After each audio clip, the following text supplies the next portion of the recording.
Welcome, welcome, welcome.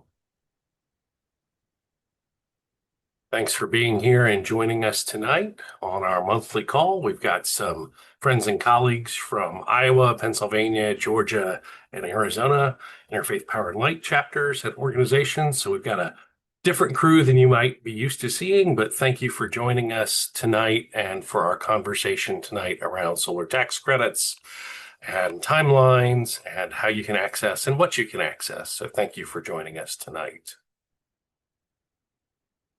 As you come in, if you want to drop in the chat your name and where you're joining us from tonight, that'd be great. That'd help us get a sense of who's where and where everybody's joining us from. Again, thank you for joining us tonight. We'll keep on accumulating folks and get rolling here in just a moment.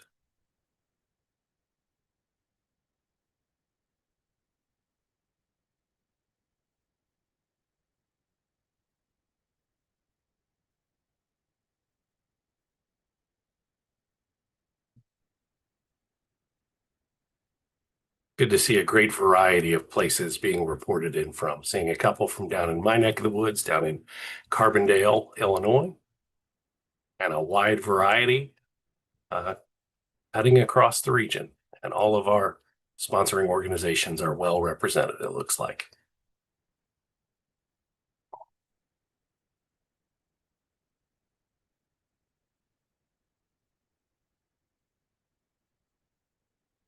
All right.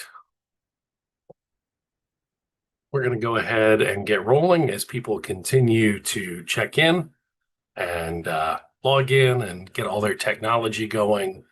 Again, thank you for joining us, for joining Faith in Place and the Iowa Faith and Climate Network, Pennsylvania Interfaith Power and Light, Georgia Interfaith Power and Light, and Arizona Interfaith Power and Light for this conversation and information tonight. We're glad you're with us and are looking forward to this conversation.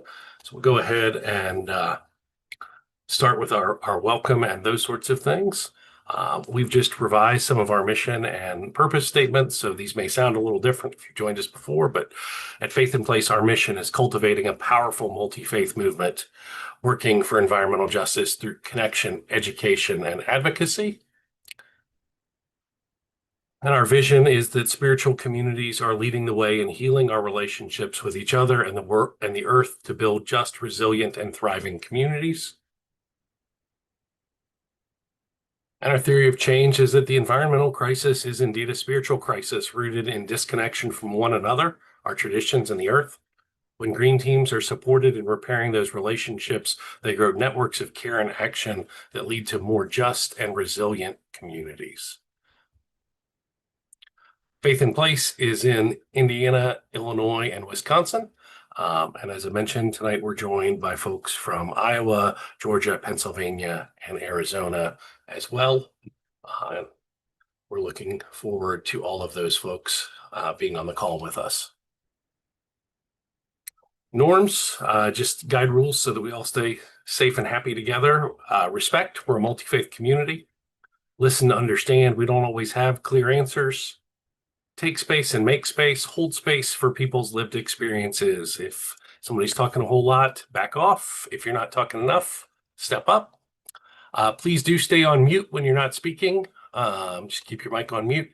If you need help or having technical issues, please send a message directly to the Faith in Place named person on here, and they will try to make sure we handle whatever technical issues you are having at the time.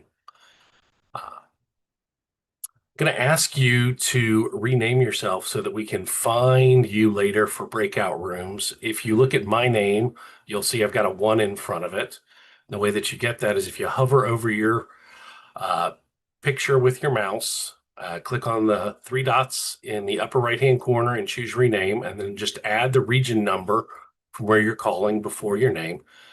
We've just put those breakout room numbers in the chat, and then they're also going to be on the next slide here. So number 1 is Illinois, number 2 is Indiana, number 3 is Wisconsin, number 4 is Pennsylvania, number 5 is Iowa. Number 6 is Georgia. Number 7 is Arizona. And if you're not in any of those locations, please just go ahead and use an 8 or leave it blank, and we'll find a way to channel you into one of the groups for conversation when we move to our breakout rooms.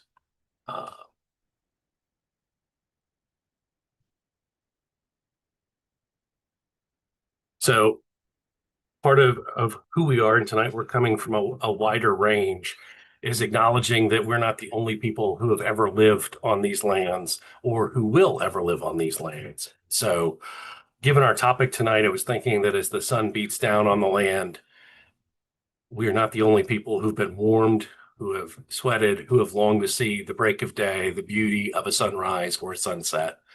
And part of the way that we honor those who have gone before us is to take good care of the land for those who will come after us. So with that being said, I'm going to turn it over to Irene for our centering moment.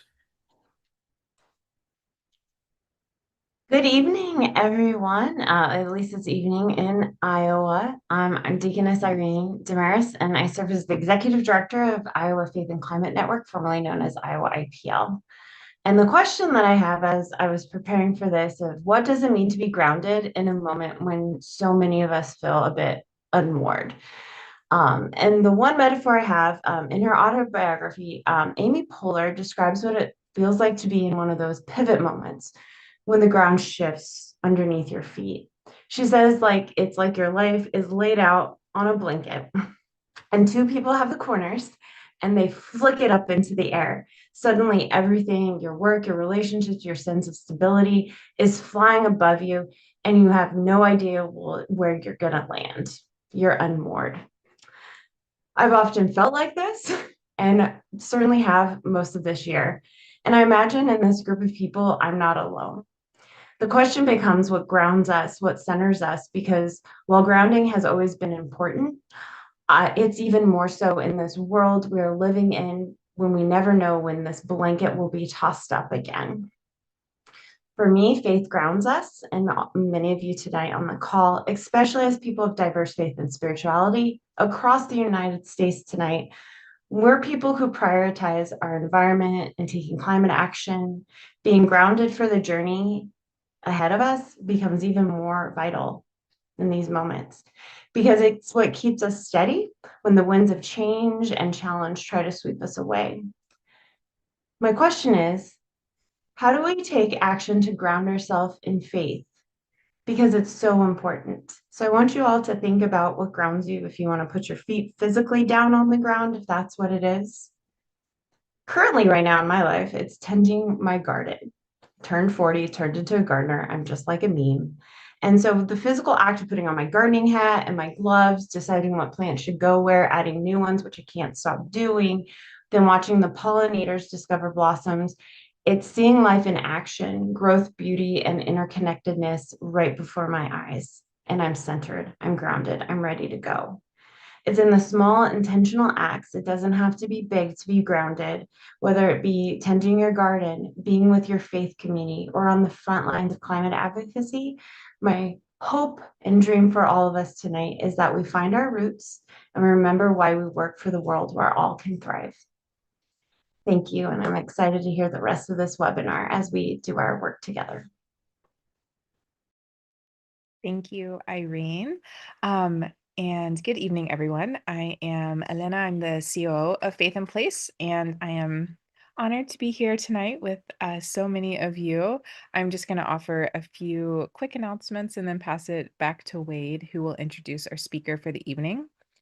So the first announcement, if you have not already received a personal invitation or an email invite, is that next month, on September 29th and 30th, we will be hosting our annual Environment and Spirituality Summit. We are very excited that Robin Wall-Kimmer will be our keynote speaker. This event is fully available virtually, And then we will also have in-person watch parties on the evening of Tuesday the 30th to watch the keynote address with Robin Wall Kimmerer in person. And there's tons of locations, and those are all available on our website.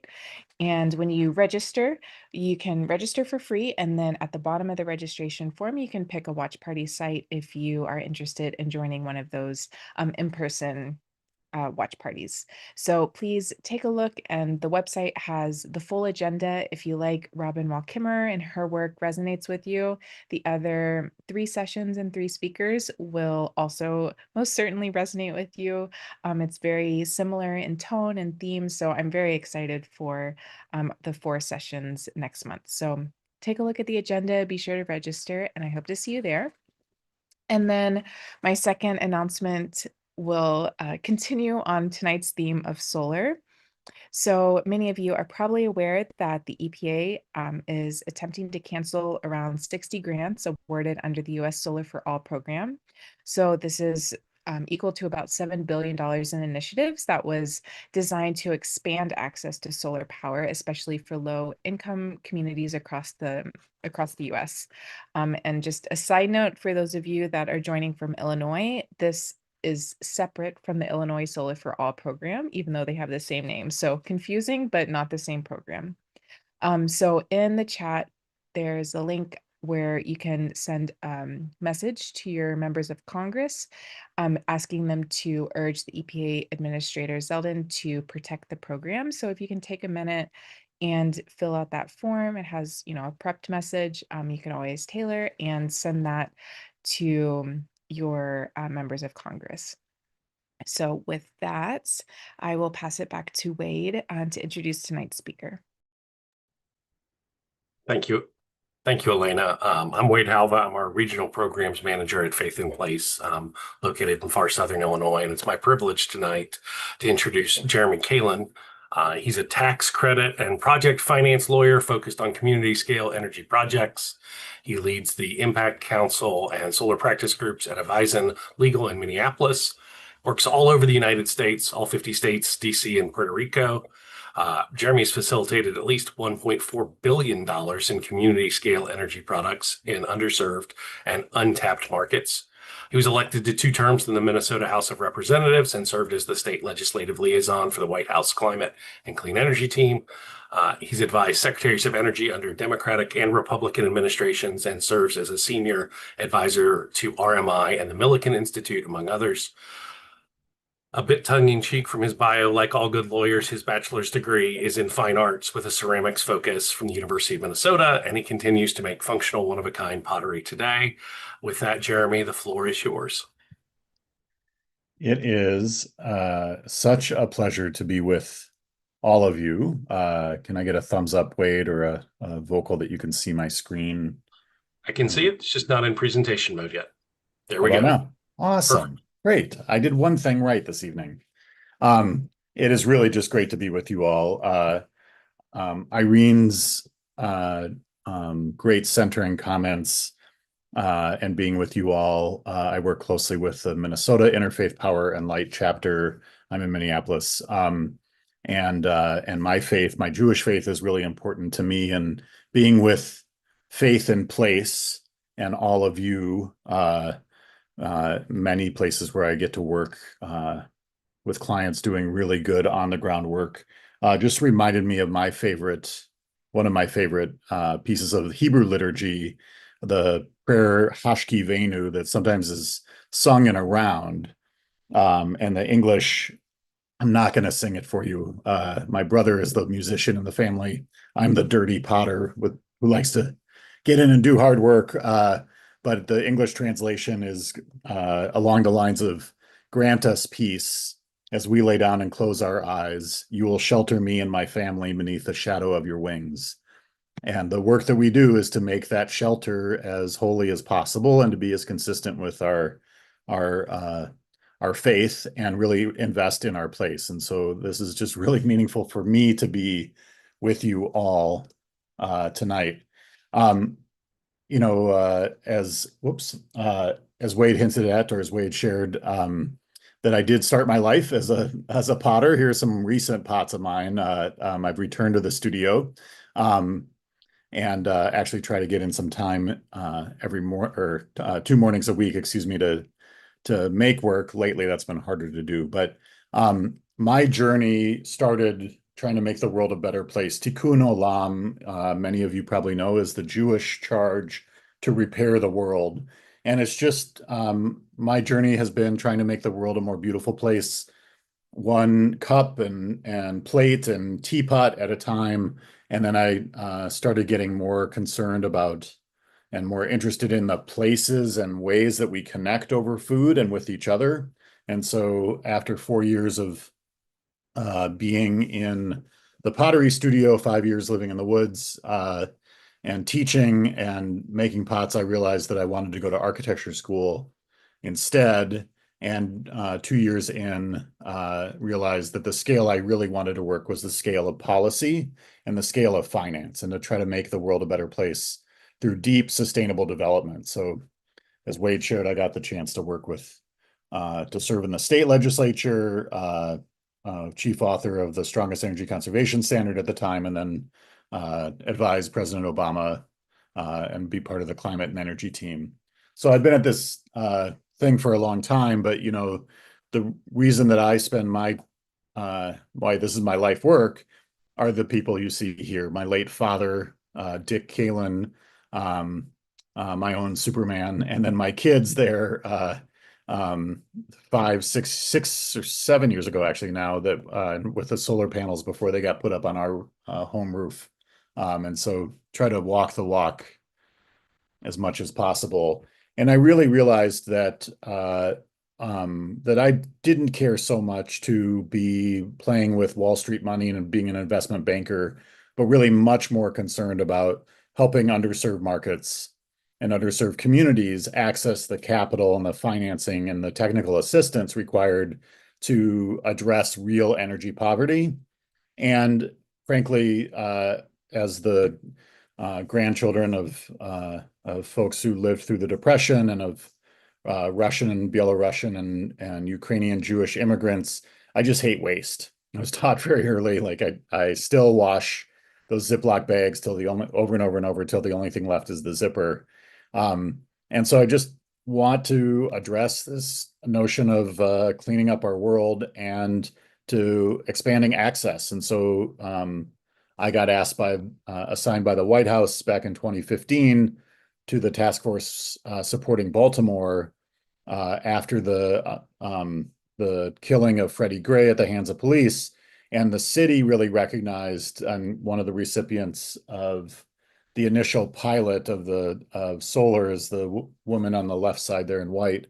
The city really realized that they could make solar an anchor of their economic development strategy to attract investment into some of the tougher parts of their community of the city and to reduce the energy burdens. And so there are hundreds and hundreds of homeowners now who are no longer needing to rely on LIHEAP because of the Baltimore Energy Challenge and then the work that I helped support.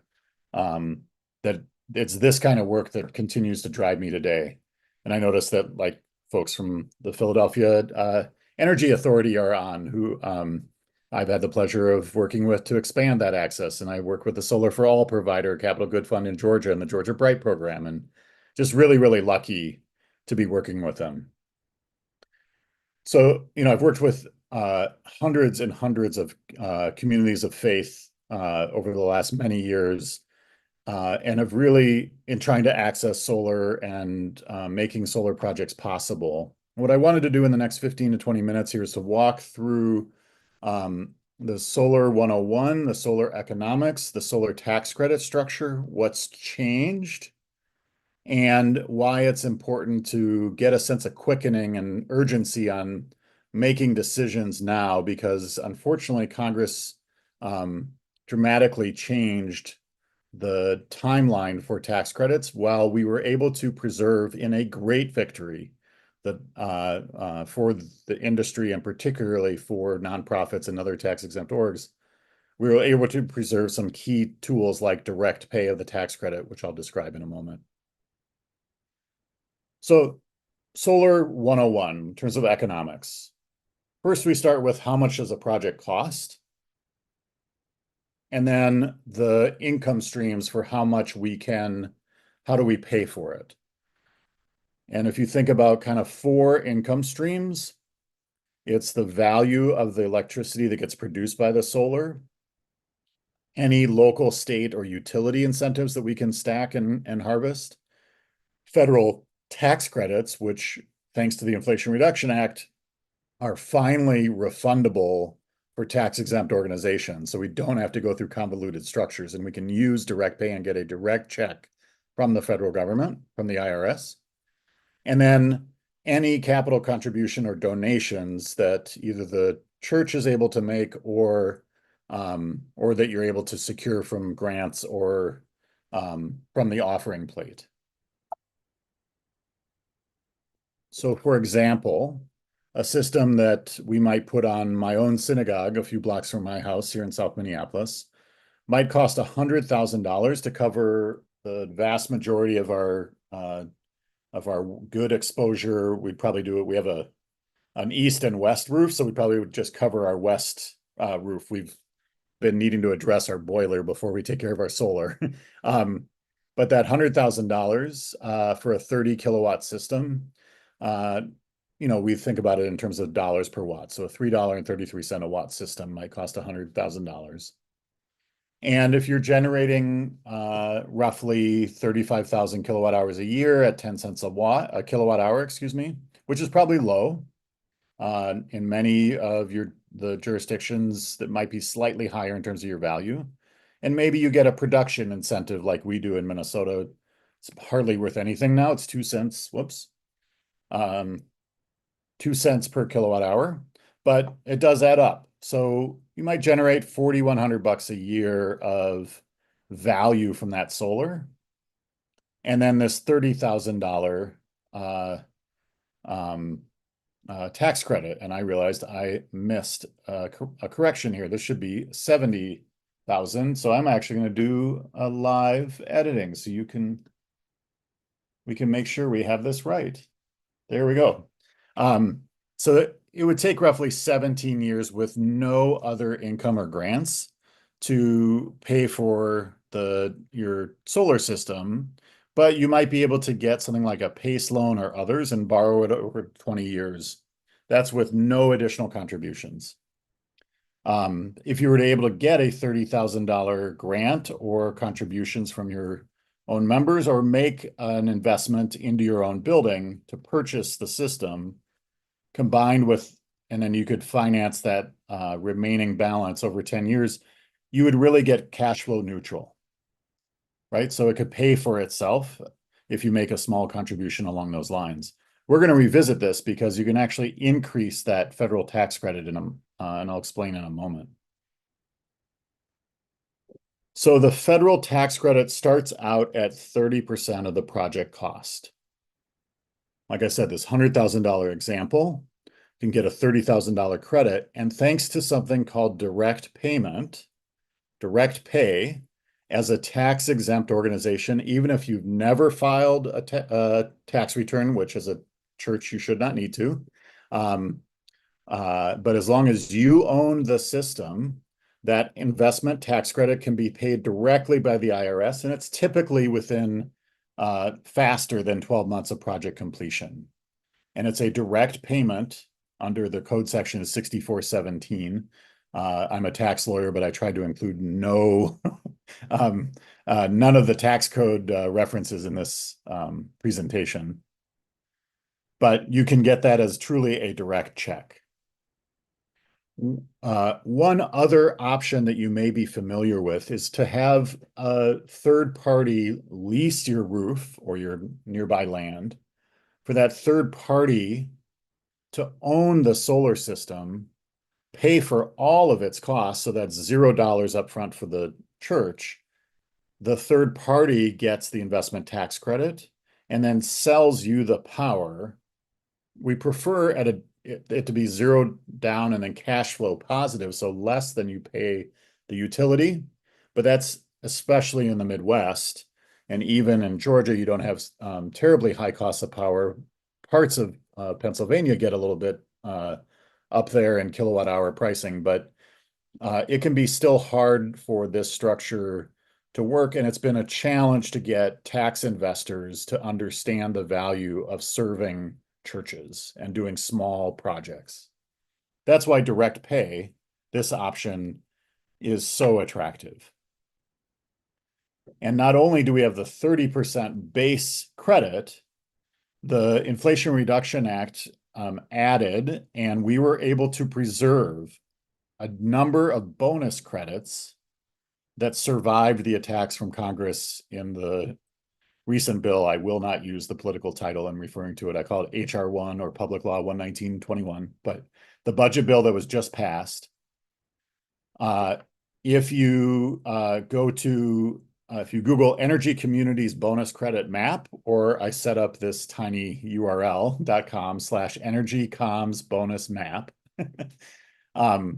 that you can find it easily. But if you live in a community that has high fossil fuel employment or a recently closed coal or gas plant, you can actually get a 40% credit, and these are all stackable. If a project that starts construction in this year meets the requirements of at least 45% of the manufactured products and components and all the structural steel and iron made in the US, if at least 45% of the solar modules and other components are made here in the US, you can get another 10% bonus. That's the domestic content bonus. This is actually truly a bonus, not an entitlement. It is hard to qualify to show that you have qualified for. But more and more, we're seeing the results of the Inflation Reduction Act still hold, and seeing lots more American-made modules, cells, and inverters, and the aluminum racking has almost always been made in the US. And then a competitive process that is preserved in law but may not be available in 2026, or we don't know yet because the Department of Energy has to have the staff to do so. In certain low-income census tracts or on tribal land, you could get a 10% bonus credit. And if you are hosting a community solar project or others, you could actually get a 20% credit. I don't think it's likely that a traditional solar project serving the meters of churches would actually qualify for either of these two credits. So, but the reality is that you really can get, oh, there you go. You can get some of these other bonus credits. So if we're lucky enough that this federal tax credit grows from 30% to say 50%, then our direct payment check would be for $50,000 for that system. That's half of the cost of the system. And so without any additional contributions, we just bumped that payback from nearly 17 years down to 12 years. And if you are able to raise $30,000 either through grants or through the offering plate or from your capital budget, you can see that payback could be less than 5 years. So those bonus credits really can be quite advantageous and really help to bump up the economic value of your projects. Now, I don't expect you're going to absorb this slide all at once, and I couldn't resist including it because what I did was take all the changes that Congress made to all of the tax credits and introduced so many different pieces that I put them into one slide and a one-page infographic. And so I always like including it if I can, but I'm going to walk you through truly the changes, and I apologize that the format of my slides looks like they got slightly goofy, but they won't change the actual impact. So I'm going to break down 4 or 5 different scenarios for project timing, because Congress, in their infinite wisdom, sarcasm, accepted the president's very cruel and wrong-headed personal bias against solar and wind and said, we're going to cut off these tax credits right as the industry has really gotten up to speed. And these are the cheapest and most reliable forms of new power in the world, including in the United States. So electricity bills are going to go up as a result, but we have a chance to still leverage a lot of these tax credits and get the federal government to directly pay nonprofit organizations, including churches, to put up solar. That's the way I like to think about it. So if you have a project that started before the bill was signed, that was July 4th of this year, you have at least until the end of 2027 to place the project in service, meaning fully completed, permitted, inspected, and then flip the switch. That any solar project that is placed in service by the end of 2027, provided it meets all the other requirements for the tax credit, gets the tax credit. Full stop. No questions. So if you have a project that's moving forward, keep moving forward, complete it, you'll get the tax credit, and you'll get to file for that, for the direct payment from the federal government. I'm happy to talk about resources to help you through that process. And even now, the federal government, the IRS, is paying those direct payment claims. And when they have been delayed, they're paying interest on those claims as well. So truly, a properly submitted claim will get paid for the tax credit. And many people are seeing their checks come bigger because they're like, oh, I waited 2 months. Oh, why is my check bigger than it should have been? Well, because the IRS has to, by law, pay interest.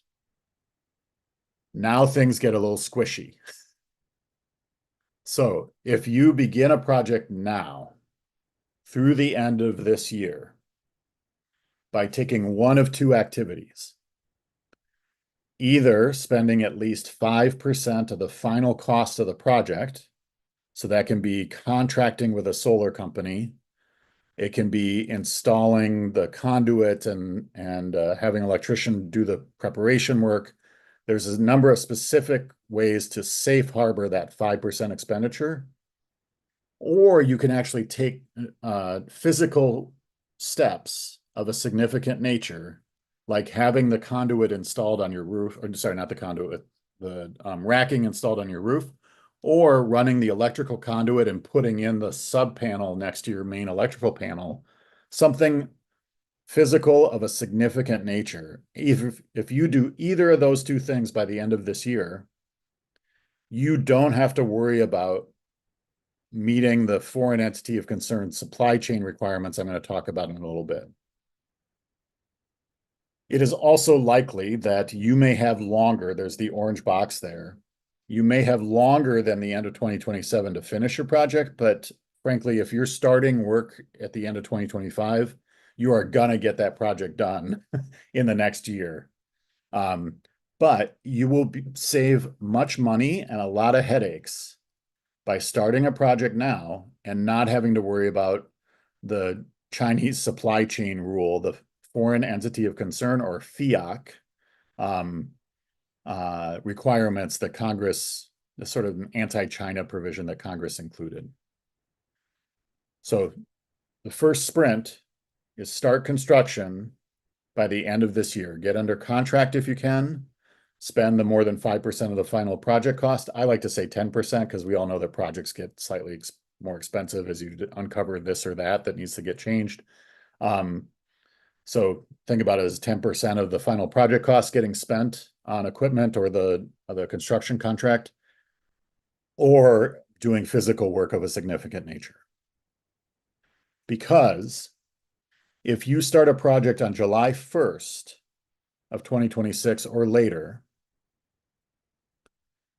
you have to show that you're going to meet the anti-Chinese requirements, which I'll show again at the end, but I'll talk through now.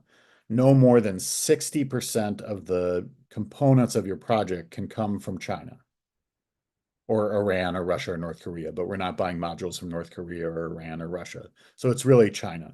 So is it possible to cost effectively meet that threshold? Absolutely.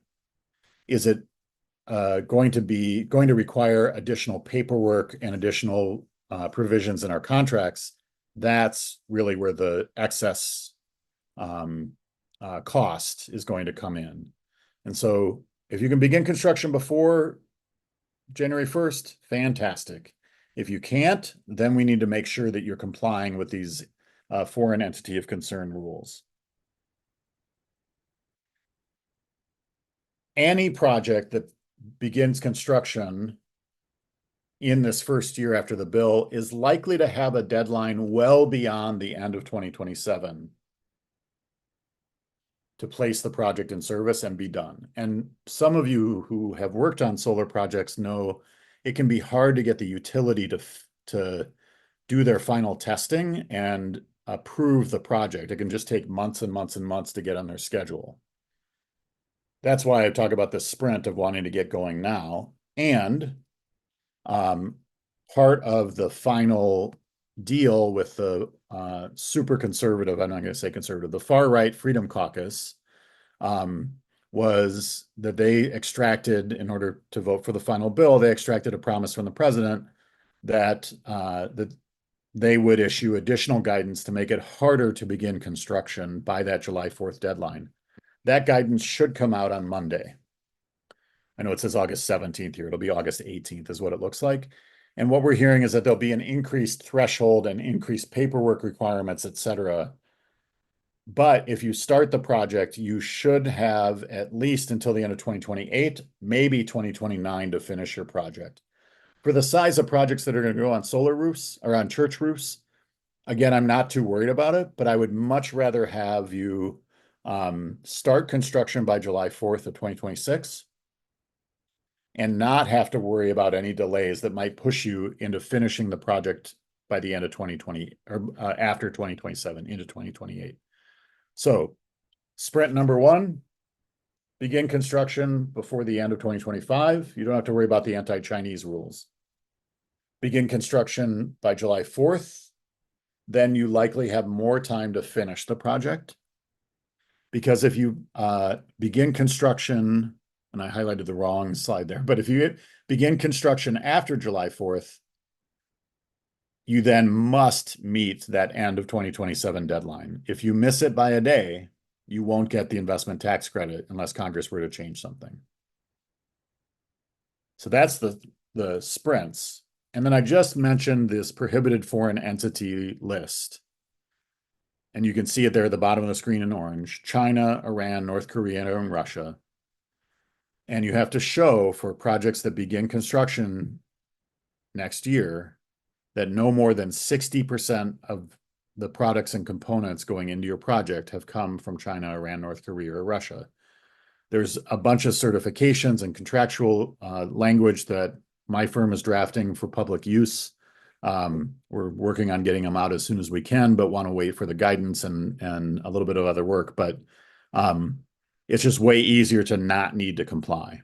And those thresholds, those caps get lower for 2027 projects as well. So best to start now if you can, knowing the decision-making process and timelines it takes for any nonprofit organization, and particularly churches and synagogues and mosques. If you can begin construction, again, going back a little bit here, by this July 4th deadline, that at least gives us more time to make sure that we have beyond the end of 2027 to finish your project. I hope this lays out in as plain as possible the complicated regime that Congress has deliberately put in our way. But our goal is to make it as simple as you can to maximize your tax credits. And I'm, of course, we're going to do some Q&A now. I'll hang out as long as I can tonight.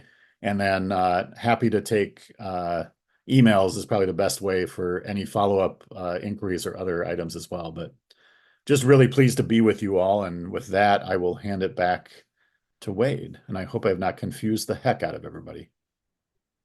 Don't think we were any more confused than we were to start, Jeremy. So I'm going to start with the easiest question first for you is, will you provide these slides so we can send them out to everybody so that they have them kind of in written form?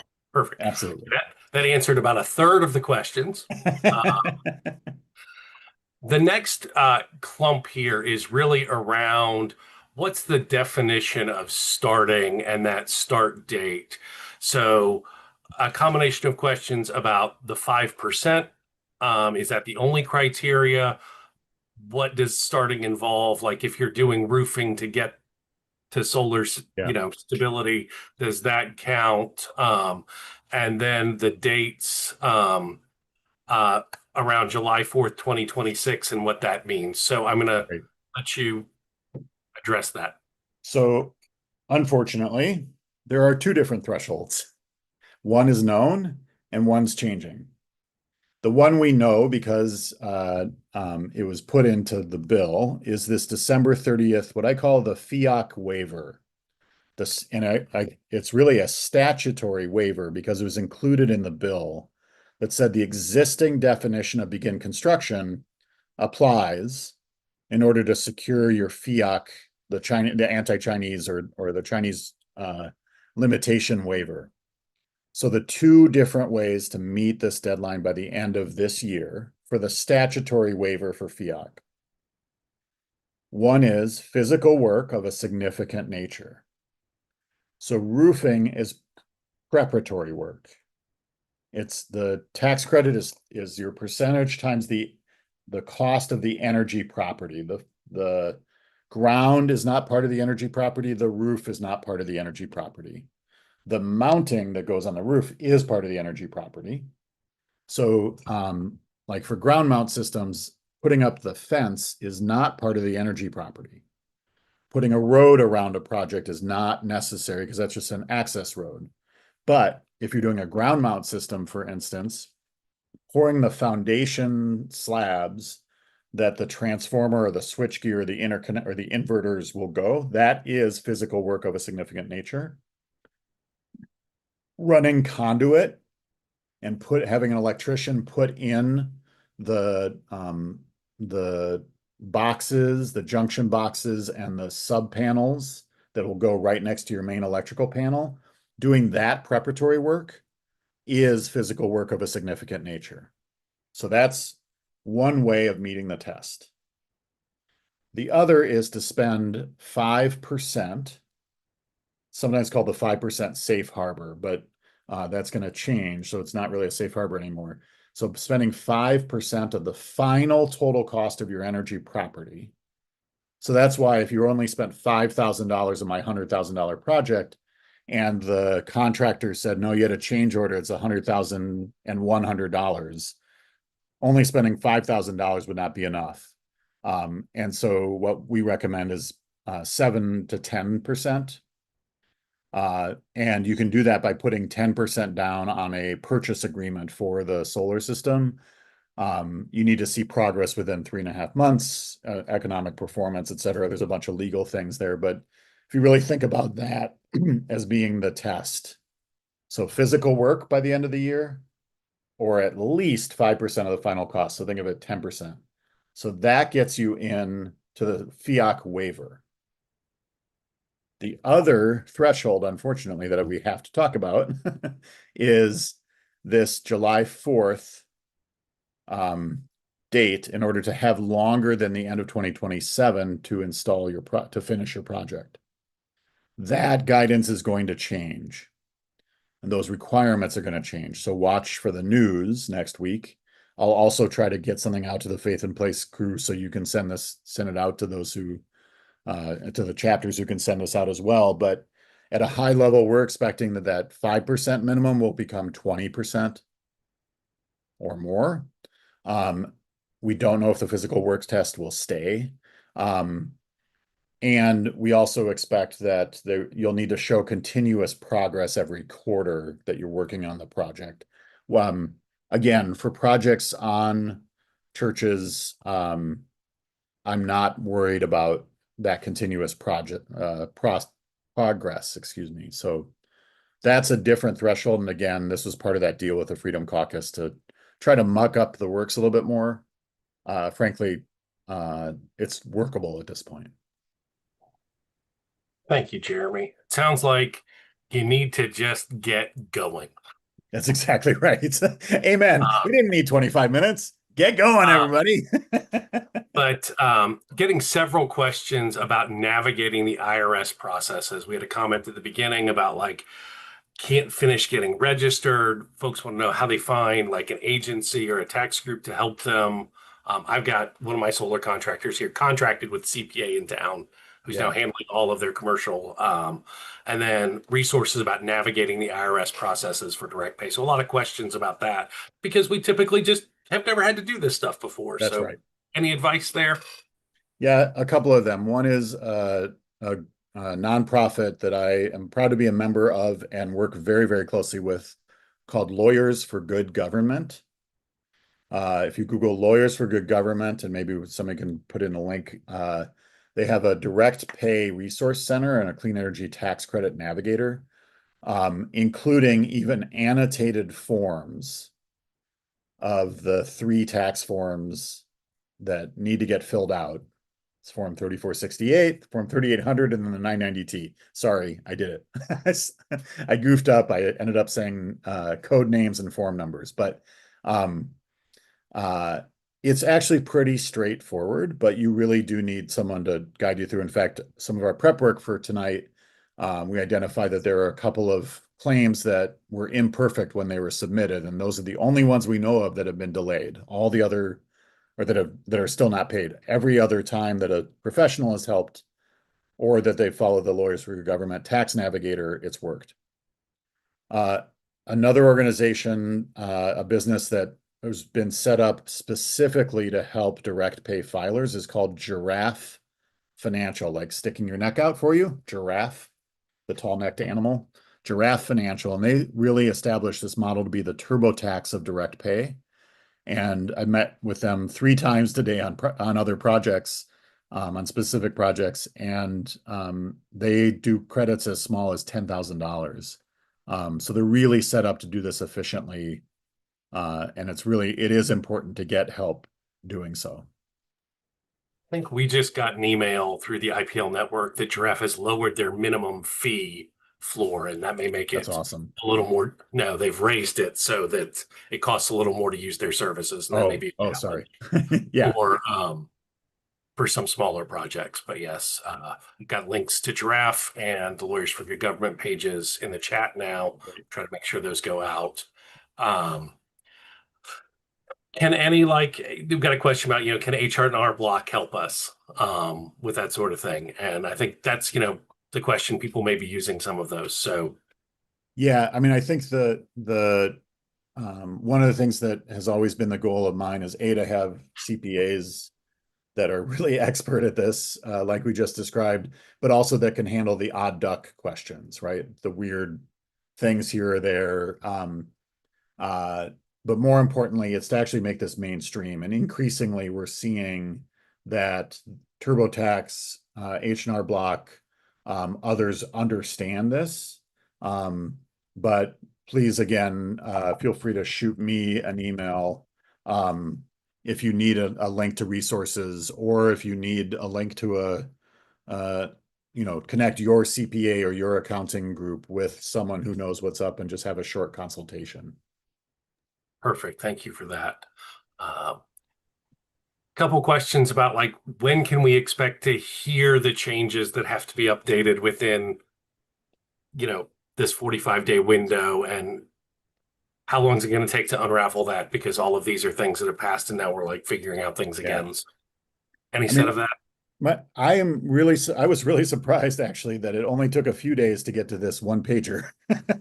It took a while to get through it, but this regime really holds, regardless, as you said, Wade, regardless of what comes out in that first orange box, the August 17, 18 guidance that really should come out this Monday. We know what the path is, which is start as soon as possible, make decisions as quickly as you can without being reckless, and get projects done by the end of 2027 if you can, and maximize the amount of US made components, because if you can get to a 40% credit or a 50% credit, if you can make that domestic content bonus credit work, and you almost gonna have to get close to that anyway for the foreign entity of concern requirements, that just rock and roll, right? I think it's totally doable. I've worked with a church that's gotten both the energy community and the low income tax benefit, and it makes a huge difference going from 30 to 50% there. We have a couple questions related to, is this also a similar deadline change for the ground source heat pump projects? And what about residential solar? Well, let's deal with the bad news first. Residential solar is a totally different regime and got hacked badly, and it was probably the worst for climate and the worst for job losses. That 25 capital D credit, the residential solar credit, those projects must be installed. They don't have to be witness tested and activated, but must have their installation complete by the end of this year. And then the tax credit is gone, is repealed. So residential tax credit, truly residential projects that are owned by the homeowner or those are must be installed by the end of this year. So literally it's like the next few weeks to get on a contractor's schedule and get them done. What was the first question? Oh, ground source heat. So I'm overjoyed about ground source heat. So what most people call geothermal, it's technically not geothermal because geothermal goes through the Earth's crust down to the outer core, but and someone's going to throw in the chat like, oh no, he's wrong about this. Technically, probably I am wrong about that. But what we think of as geothermal, ground source heat pumps, that is a section of the code that not only was not repealed, it also did not get the foreign entity of concern requirement attached to it. So through 2034, keep on developing ground source heat projects in most of your service territory for Faith in Place, the constituencies you serve, in nearly all of Pennsylvania. I know in Georgia, and I think in Arizona, you can do a good part of your cooling without supplemental cooling at all in Arizona. And in Minnesota, we can do most of our heating from ground source heat with only supplemental heat. That 30% credit will persist through 2034. So just get a hold of the right engineers, start designing your systems. You can decarbonize in a great way that way. And energy storage, battery projects. So if you're concerned, like I don't have the capital to do solar and batteries at the same time, do the solar now, because batteries, while they need to comply with a foreign entity of concern, batteries are not touched, not affected by this stringent deadline. So I think that that credit is preserved through 2032 at least. Perfect. Question from my colleague Jaleesa. She'd like to have some background on why you think that projects started now will get that extension of that 4-year window to place in service versus some of the other things. And what should we look for as signs that that is either going to stay the same or not? Yeah, just in terms of thinking about this guidance on the coming. So without getting too geeky and without sharing intel that I haven't had a chance to confirm, but I've heard it 12 different times. There was a last minute amendment in the Senate process that was going to be offered by an unlikely senator, Joni Ernst out of Iowa. So thank you, Iowans. That Senator Grassley was also signed off on as a co-author. And what I heard was that amendment was going to pass overwhelmingly and would have actually been an even better regime than what we're looking at now. And instead, Senator Graham, who's the budget chair, ended up offering a whole bill replacement called a manager's amendment. The fact that we were able to leverage so much influence at the last minute is a sign of all of the great advocacy that so many people on this call and across the country. I mean, this is what we started doing from the second I got the election results of going, okay, we got a chance. We got some work to do, but we got a chance, and let's get in and do the work. And those same congressional leaders and senators on both sides of the aisle have been lobbying the White House and lobbying Treasury since the bill was signed, saying you cannot override the will of Congress. And so that's why I think we have come to a point that is nowhere near when I was working at the White House and advising secretaries of energy. It's just such a different world. We are at the table and we're having significant influence, even amidst this very cruel current administration, from my perspective. Got a question about if there's going to need to be any contracts or agreements signed with the federal government about not being involved with DEI and et cetera, because we're already seeing that with DHS and HHS. Any sense of? I mean, I think in terms of the tax credit side, no. And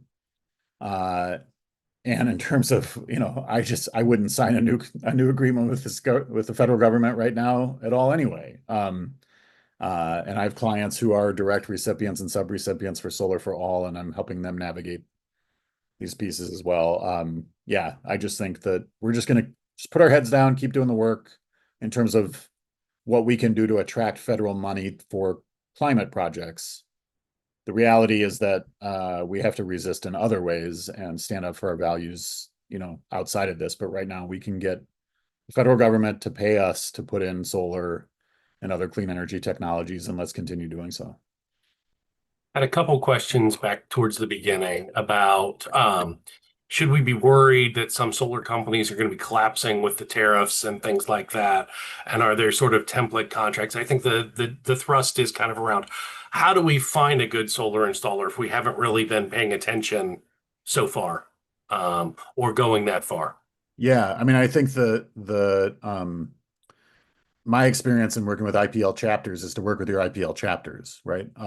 Really and there may even be the potential to do some group procurement or shortlisting, and provide that technical assistance. I also know that there are green banks in all of your communities, or those that are nonprofits that have provided technical assistance. So for instance, to pick on Philadelphia Energy Authority, they have their solarized programs have been vetting installers for a long time, and that's replicated over in the western side of the state and elsewhere across the Keystone State. So really rely on those experienced partners who have done procurement, and rely on that reputational review as well. Yeah, I think And I that's don't expect, I think that on the residential side, I actually helped blow the whistle on a nationwide 17 state, 1,300 victim solar fraud and refer it to the FBI. It was an interesting experience. A lot of those shysters and fly-by-night organizations have really been forced out. There are very, very few that I know of or hear about much anymore. And we've gotten better at figuring out, okay, if it was installed by this company, just kind of as an industry, how do you get an operation and maintenance agreement, if that company disappears? We're figuring that out. the consumer protections for orphaned cases in Illinois are under progress and things like that. Exactly. I think we're through many of the questions. I want to kind of ask you, if your house of worship, if your synagogue hadn't gone solar yet, how would you pitch them around the urgency and the opportunity it gives them to be in service to their community? I mean, I think we had a few trees that were in our way 8 to 10 years ago, and we made the decision not to drop trees in exchange for putting up solar. And now that our boiler will be addressed, I think we'll be able to put on the table. I'm the safety and security. Well, I'm the chair emeritus, but for 7 years I led our security effort. I got off of the finance and administration committee. But going back to that finance and admin committee saying, okay, we've got the boiler piece taken care of. We know we're staying where we are because we were thinking about leaving or moving at one point. And we have a chance to get 30 to 40% of the federal government to pay for our project if we can make this first commitment by July 4th. And I think that I would start that conversation yesterday, truly, or tomorrow after this webinar, and to say, we work so hard to raise money, and our very liberal congregation is focused on resistance, and we actually sheltered a family from Honduras during the first Trump administration. And so, this notion of the kind of subterfuge of resistance by saying, hey, the federal government's still going to pay if we can get our stuff together, even if we miss that July 4th deadline, at least by the early 2027, let's get under contract, let's get it done in 27. Because the economics are just so great. If you can get 30, 40, 50% credit. I knew I'd get more questions as soon as I said we had none. That's always how it works. Yep. First one is, how will leased solar systems be affected by these tax changes? They're just subject to the same timeline. So on the residential side, actually, you can still do third-party owned residential solar and get the tax credit, the investment tax credit that way. But in terms of third-party owned PPA leased solar, we still have the same requirements in terms of timeline and Chinese components, et cetera. But so, still pedal to the metal. So a couple of questions here about resources. First one is recommendations for Solar for All awardees to get planned projects funded and in service. Any recommendations? Have them shoot me an email. I'm actually working, you mentioned in my bio, or included what I shared with you about working with the Milken Institute. We're about to launch the $1 billion challenge next month with a consortium of foundations, community lenders, and national banks to mobilize $1 billion to help folks meet these beginning of construction timelines, and then ultimately provide the long-term lending if needed.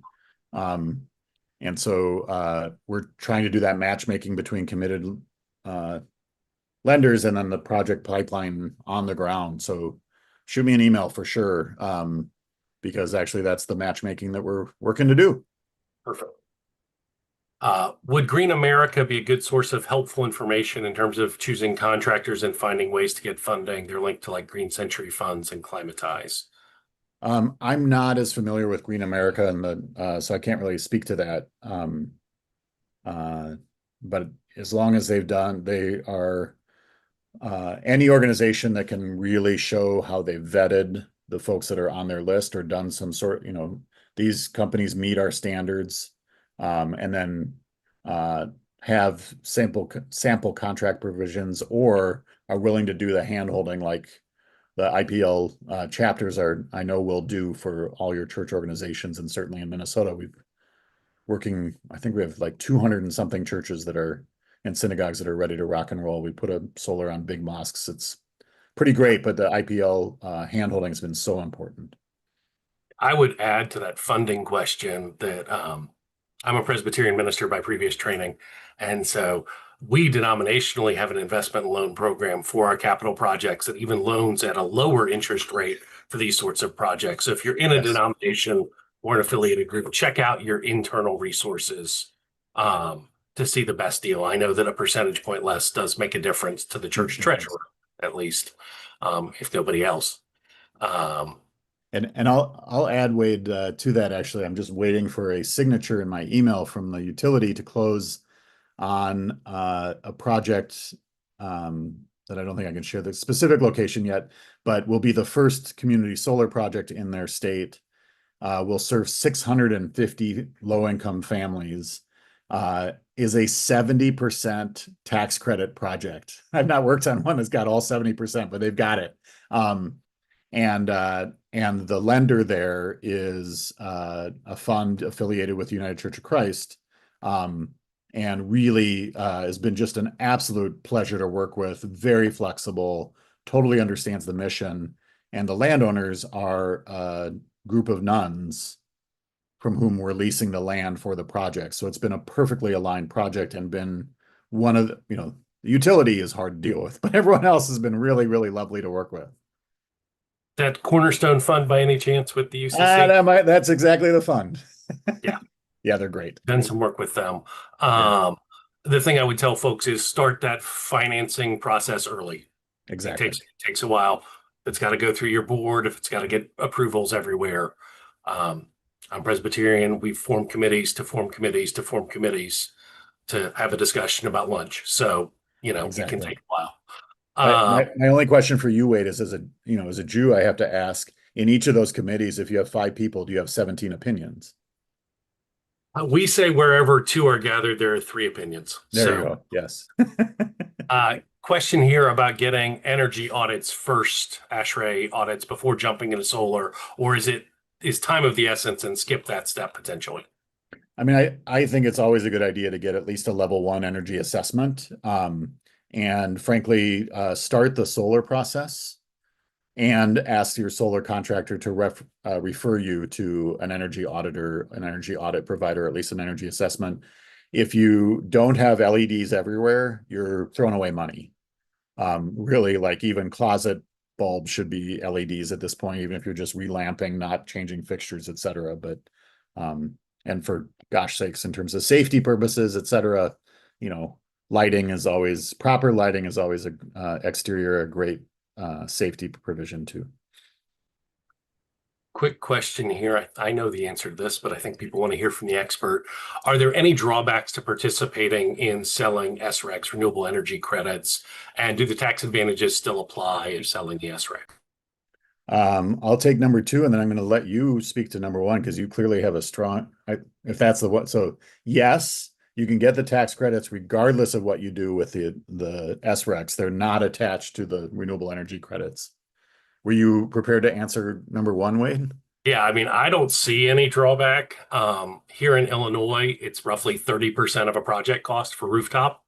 And so taking those numbers and moving it from, a 30, 40 to a 70% paid for. I did work with a church in Metro East this last year that we actually had to worry about excessive benefits. Right. Yeah. Because they stood to make $89,000 by the time all of the incentives came in, and their repayment cycle was 9 months. They're exceptionally excited about their $2,000 a month electric bill in March, now becoming a $200 a month electric bill. Amazing. And I think even like Minnesota, we're a massive leader in policy, and we have a voluntary SREC market.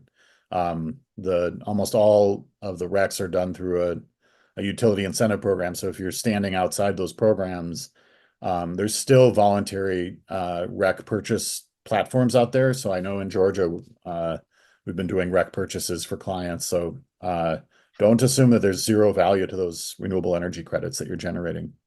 Here's going to be our last one for the night. There's two here tied together. We've got somebody who's waiting for a check from a project completed in 2024. How far behind is the IRS in making payments? And the second and related question, if we lay out the money and complete the project, how worried should we be about getting the IRS payment? Well, let's talk about number 2 first. Any properly submitted claim that I know of is getting paid. The pattern to question number 1, so you shouldn't be worried.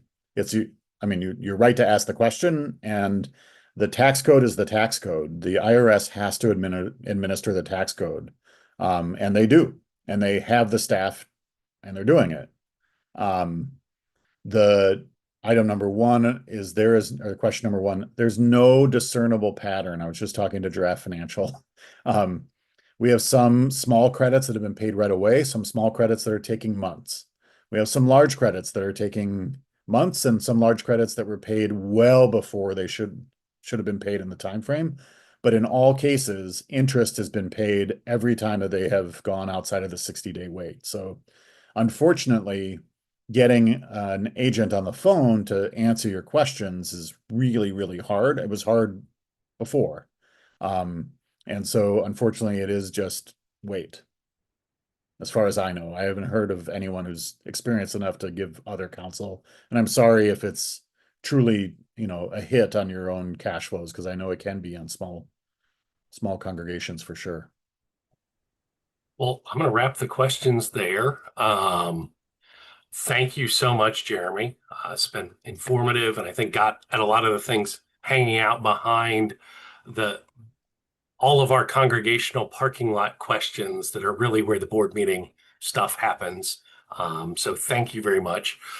We will send out slides. We'll send out the recording probably all next week. So watch your email for that. They'll go on YouTube. Please share them with other folks who are interested. This conversation is to help our houses of worship, our non-for-profits, take advantage of this to be better equipped to act in our communities and to strengthen our communities. We've got a small call to action that Elena highlighted at the very beginning that I want to come back to, and that is to send the letter and the forms to your Congress people, to your representatives and senators. We just dropped the Every Action link in the chat. Please take the time to do that. It'll find who it is by your address and all of those sorts of things. It doesn't take long at all to do it. And one of the ways that we use our voice is by bombarding their email boxes consistently with what we want to see them doing, even if they're not inclined to do that. So please do take the time. That link will also be in the email that goes out with everything. Let our folks know what we want and give them some cover by letting them defer to us when they get in an argument on Capitol Hill about it. So with that said, we are going to go to our breakout rooms now. So 1 for Illinois, 2 for